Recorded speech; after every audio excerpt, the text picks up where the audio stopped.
কোথাও জড়ায় ধরছে, বস্তায় ভরে আবার রেখে দেয়। রেখে দে, আসবে না, আসে নেবে, আস্তে আস্তে করে নিয়ে এর উপর বসবে।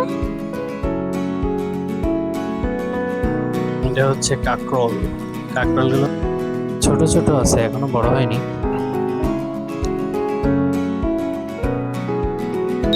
10 টাকা আর 20 টাকা, 10 টাকা আর 50 টাকা, 60 টাকা নিবি। ঈদের ছুটি মানে শহরের ব্যস্ততা ছেড়ে একটু শান্তি খুঁজে নেওয়া, কংক্রিটের দেওয়াল ছেড়ে সবুজের কাছে ফিরে যাওয়া। আজ আমরা খুলনা শহর থেকে রওনা দিয়েছি গ্রামের বাড়ির উদ্দেশ্যে। ইজি বাইকে করে ধীরে ধীরে এগিয়ে যাচ্ছি গ্রামের পথে। এই পথটা শুধু একটা রাস্তা না, এই পথের সাথে জড়িয়ে আছে শৈশবের স্মৃতি আর এক অদ্ভুত শান্তি। রূপসা ব্রিজ পার হওয়ার সময় নদীর উপর দিয়ে বয়ে যাওয়া বাতাসটা যেন অন্যরকম লাগে।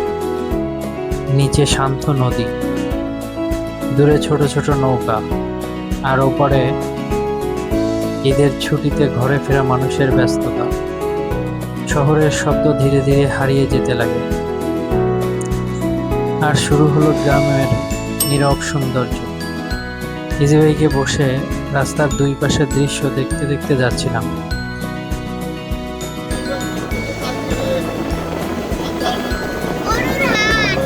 গরু কই?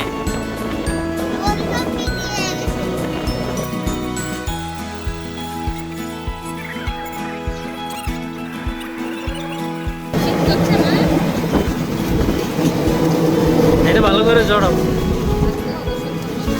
এই তোমার ব্যাগ পড়ে যাচ্ছে। কোথাও সবুজ ধানের মাঠ, কোথাও খাল, কোথাও বিলের পানি। এই দৃশ্যগুলো ক্যামেরায় যতটা সুন্দর লাগে, বাস্তবে তার থেকে অনেক বেশি শান্তি। মাঝে মাঝে মনে হচ্ছিল এই রাস্তা যেন শেষ না হয়। গ্রামের রাস্তার একটি আলাদা সৌন্দর্য আছে। এখানে তাড়াহুড়ো নেই, হর্নের শব্দ নেই, আছে শুধু প্রকৃতির শব্দ।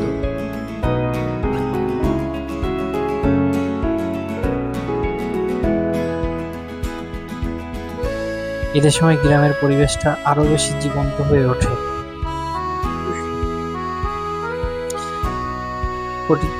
প্রতিটা বাড়িতে, প্রতিটা মুখে হাসি, আর চারিদিকে এক ধরনের উৎসবের আমেজ। ইজি বাইক ধীরে ধীরে গ্রামের ভিতর ঢুকছিল, আর আমরা শুধু চারপাশে সৌন্দর্য উপভোগ করছিলাম। বাড়ির কাছাকাছি এসে একটি পরিচিত মিষ্টির দোকানে থামলাম। এই দোকানটার মিষ্টির স্বাদ সত্যিই অন্যরকম। অনেকদিন পর আবার এখানে আসা। দোকানে ঢুকতেই টাটকা মিষ্টির গন্ধ আর বড় বড় দইয়ের হাঁড়ি চোখে পড়ল। শেষ পর্যন্ত দই নিলাম, সাথে কিছু মিষ্টিও। ঈদের সময় গ্রামের মিষ্টির স্বাদ যেন আরো বেশি ভালো লাগে। তারপর সবাই মিলে গল্প করতে করতে আর মিষ্টি খেতে খেতে বাড়ির দিকে রওনা দিলাম। এই ছোট ছোট মুহূর্তগুলোই আসলে সবচেয়ে বেশি সুন্দর। এখানে যে বড় বিলটা দেখতেছেন, এখানে প্রতি বছর ঘোড়ার দৌড় হতো। ছোটবেলায় আমরা এখানে ঘোড়ার দৌড় দেখতে আসতাম। রাস্তার সাইডে কচু শাক দেখে আমার ওয়াইফ খুব আফসোস করতে থাকে। অবশেষে পৌঁছে গেলাম বাড়িতে। বাড়িতে ঢুকেই সেই পরিচিত গ্রামের অনুভূতি, খোলা আকাশ, গাছপালা আর মাটির গন্ধ। শহরে হাজার সুবিধা থাকলেও এই শান্তিটা পাওয়া যায় না। গ্রামে আসলেই মনে হয় জীবনটা একটু ধীরে চলুক, চারিদিকে শুধু সবুজ আর সবুজ। ঈদের ছুটিতে আসল আনন্দই যেন এখানে। ইজি বাইক থেকে নেমেই এক দৌড়ে বাসার ভিতরে চলে যাচ্ছে। ওই যে দাদু দেখে ফেলছে।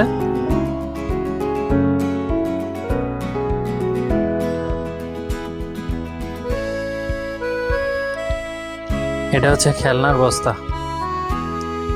এই বস্তা ভরা খেলনা ওর দাদু গোছায় রাখে ওদের জন্য। সব ঢেলে খেলাধুলা করে তারপরে যখন চলে যাবে তখন আবার ওর দাদু বস্তায় ভরে আবার রেখে দেয়।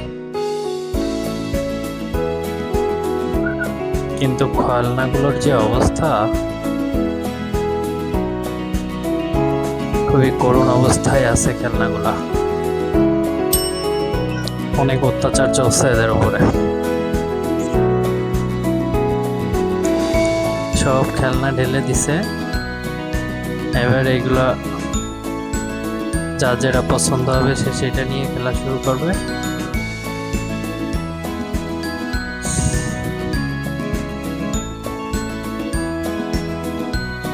এই যে একজন হরিণ নিছে,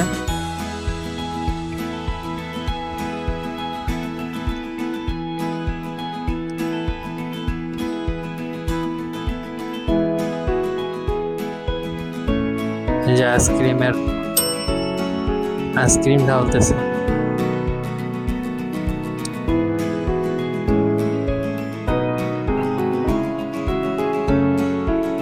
আপুটিরে আইসক্রিম খাইতে বলছে।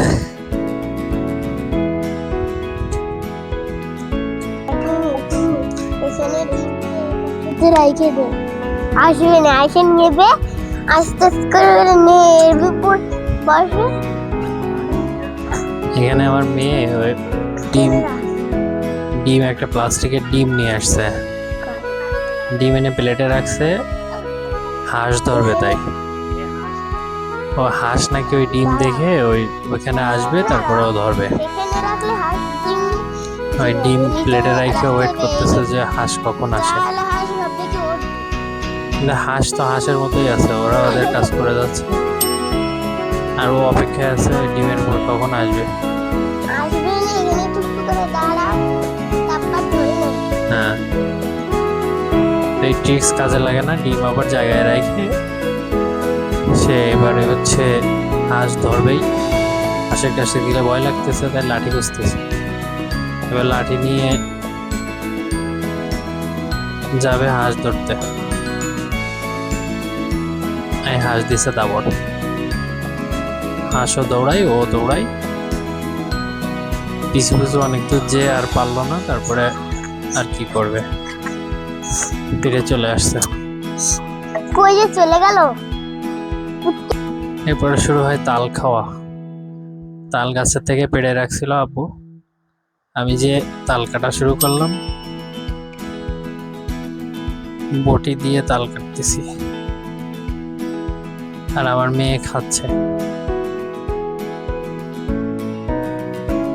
তাল খাওয়া শেষ, নারকেলের পাতা দিয়ে গরু বানাইছে। দেখেন কত ছোট গাছে আম হয়েছে, তারপরে লেবু হয়েছে আমাদের গাছে। এটা হচ্ছে কাঁকরোল, কাঁকরোলগুলো পেকে গেছে, এগুলো আর খাওয়া যাবে না। এটা হচ্ছে বেগুন ক্ষেত,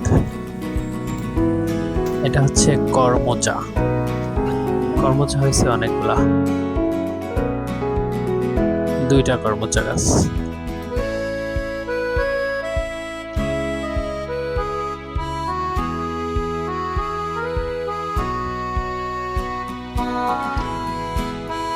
এটা হচ্ছে মালটা গাছ, মালটা গাছে অনেকগুলো মালটা হয়েছে, ছোট ছোট আছে, এখনো বড় হয়নি।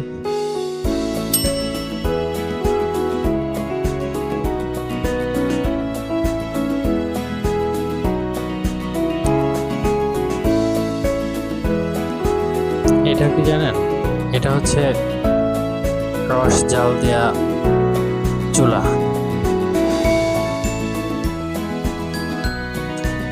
এই হচ্ছে আমাদের